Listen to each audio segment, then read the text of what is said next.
The interstellar research vessel, the Stardust Drifter, had been charting the uncharted for precisely one standard galactic year. It was a testament to interspecies collaboration, 60% human resourcefulness, 30% Xylosian structural integrity, and 10%. We're pretty sure the globs just provided the decorative gel packs, but they're surprisingly calming. Specialist Leo Vance was the designated human behavior analyst, a title he found far too grand for a job that mostly involved explaining why humans had so many redundant emotions. Just in the last rotation, he'd had to explain the concept of nostalgia to a being who experienced time nonlinearly, the human affection for animals that could easily kill them, and the cultural significance of arguing about which spherical fruit was better on a flat, baked grain disk. But this morning's chaos was destined to become a new entry in his official report. Leo had just stumbled back to his personal habitat module after a grueling 10-hour shift recalibrating the ship's atmospheric processors, which had been set to vaguely smells of wet rocks by a well-meaning lithoid crewmate. He'd pried off his magnetic boots, programmed his chronometer for a luxurious 4-hour sleep cycle, and face-planted onto his sleep cushion with the sort of dramatic collapse usually reserved for fainting Victorian ladies. He was dead to the world, blissfully unaware of the impending diplomatic near-disaster. Cathar, the ship's Xenobotanist, was making his rounds, his 4 spindly legs clicking softly on the metallic deck plating. He was cataloguing the various Terran succulents Leo kept, a task he found both baffling and fascinating. As he passed Leo's open doorway, a sight of pure horror froze him in his tracks. There, on the raised platform, was Specialist Vance, unmoving. His chest rose and fell with a shallow, almost imperceptible rhythm, his facial features slack, his limbs arranged in a disorganized sprawl. To Cathar's 6 compound eyes, it was an unmistakable tableau of cessation. The human had ceased. A high-pitched series of clicks and whistles, the Cathal equivalent of a blood-curdling scream, echoed down the corridor. Unit Vance has malfunctioned. His life processes are terminating. Cathar skittered into the room, his long, delicate manipulators trembling. He reached out and began shaking Leo's shoulder with the frantic energy of someone trying to restart a failing generator. Specialist, respond!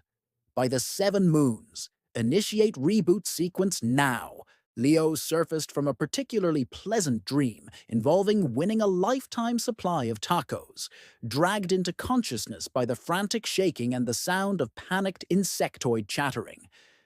His brain felt like it was submerged in thick syrup. He cracked open one eye, then the other, the world a blurry mess. What? Cathar? Is the ship on fire? He mumbled, his voice a gravelly wreck. He pushed himself up on his elbows, a colossal yawn cracking his jaw. He stretched his arms over his head, his spine popping in a series of satisfying cracks. 5 more minutes, Mom, he muttered, a phantom reflex from a life 30 light-years away. Cathar recoiled, his antennae vibrating with a mixture of relief and utter confusion. You are operational, he chirped, his translator rendering the sound into clipped, astonished English. Your core functions were reduced to near stasis levels. Your sensory input was completely offline. I diagnosed imminent system failure. Leo blinked slowly, the fog in his brain beginning to clear. He looked at Cathar's wide, terrified eyes, and the pieces clicked into place. Oh, right. Cathal don't sleep. Cathar, buddy, it's okay. I'm fine. I was just sleeping, he said, trying to sound as reassuring as possible. The Cathal tilted his head, a gesture of deep bewilderment. Sleeping? The translator struggled with the concept, offering a few alternatives. Forced inactivity, scheduled shutdown, conscious pause. Yeah, all of those, I guess, Leo said, rubbing the sleep from his eyes. I'm sleeping. It's essential for my body and brain. My species has to do it, usually for about a third of our rotational cycle. It's how we process memories, repair cellular damage, and solve complex problems our conscious minds can't handle. And, he added, a slow smile spreading across his face, sometimes we experience vivid, uncontrolled sensory hallucinations called dreams. Cathar's compound eyes widened to their absolute maximum, a physical expression of pure, unadulterated shock. The Xenobotanist took a hesitant step back, as if Leo had just confessed to casually juggling antimatter. He processed the information, his mandibles clicking rapidly. "Let me verify this data," he stammered.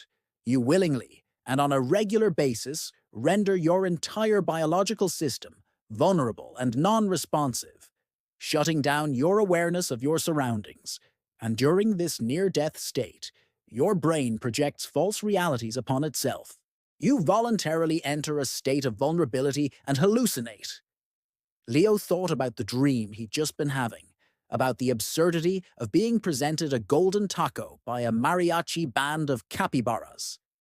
He thought about nightmares, about sleep paralysis, about the sheer weirdness of the entire biological process.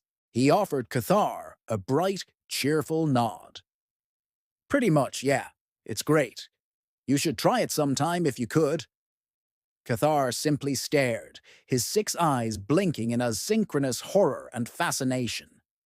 The interstellar cultural exchange had just gained a very, very strange new data point.